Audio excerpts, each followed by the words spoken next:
नमस्कार, मी रश्मीज किचनमध्ये आपले खूप खूप स्वागत. आज आपण उडदाच्या वडीची रेसिपी पाहणार आहोत. त्यासाठी मी एका पातेल्यात 2 वाटी उडदाची डाळ घेतलेली आहे. ती स्वच्छ 2-3 पाण्याने आपल्याला धुवून घ्यायची आहे. आता हे धुवून झाल्यानंतर आपल्याला ही डाळ 4 ते 5 तास भिजत ठेवायची आहे. 4-5 तासानंतर ही छान भिजते. आता आपण बघू शकता ही डाळ छान भिजलेली आहे. आता यातील सगळं पाणी आपल्याला चाळणी किंवा जाळीच्या साहाय्याने काढून घ्यायचं आहे. अजिबात पाणी ठेवायचं नाही आहे डाळीत. पूर्ण पाणी आपण निथळून घ्यायचं आहे. आता हे पूर्ण पाणी निथळल्यानंतर ही डाळ आपण मिक्सरमध्ये एकदम बारीक वाटून घ्यायची आहे, जेणेकरून आपले वडे छान होतील. आता मी बघू शकता ही डाळ मी मिक्सरमध्ये छान वाटून घेतलेली आहे. एका चमच्याच्या साहाय्याने आपण ही डाळ व्यवस्थित वाटलेली आहे ते पाहूया. आता ही डाळ छान वाटली गेली आहे. आता आपण ही एका पातेल्यामध्ये व्यवस्थित काढून घेऊया.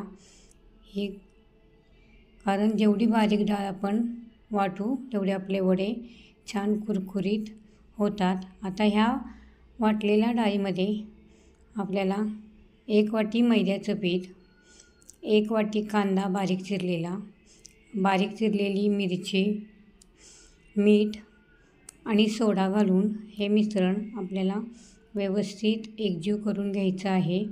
एकदम सगळं साहित्य त्याच्यामध्ये आपल्याला मिक्स करून घ्यायचं आहे. आता हे आपलं व्यवस्थित वड्याचं पीठ तयार झालेलं आहे. आता मी गॅसवर कढई तापत ठेवलेली आहे. त्याच्यामध्ये आपण तेल तापायला ठेवूया.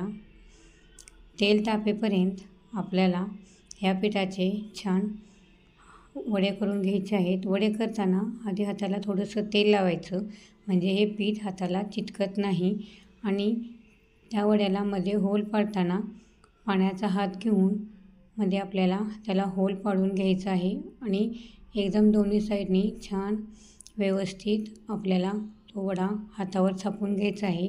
तुम्ही चाळणीवर पण हा वडा थापू शकता आणि तेलामध्ये सोडू शकता. तुम्ही बघू शकता आता हे वडे आपले छान बनवून झालेले आहेत. आता हे आपल्याला छान सोनेरी रंगावरती तळून घ्यायचे आहेत. आता आपले हे वडे छान सोनेरी रंगावर तळून झालेले आहेत. आता हे आपण एका डिशमध्ये काढून घेऊया.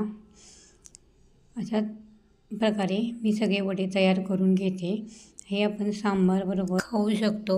तुम्हाला जर माझी रेसिपी आवडत असेल तर माझ्या चॅनलला सबस्क्राईब करा. पुन्हा भेटूया अशाच नवीन व्हिडिओमध्ये. बाय.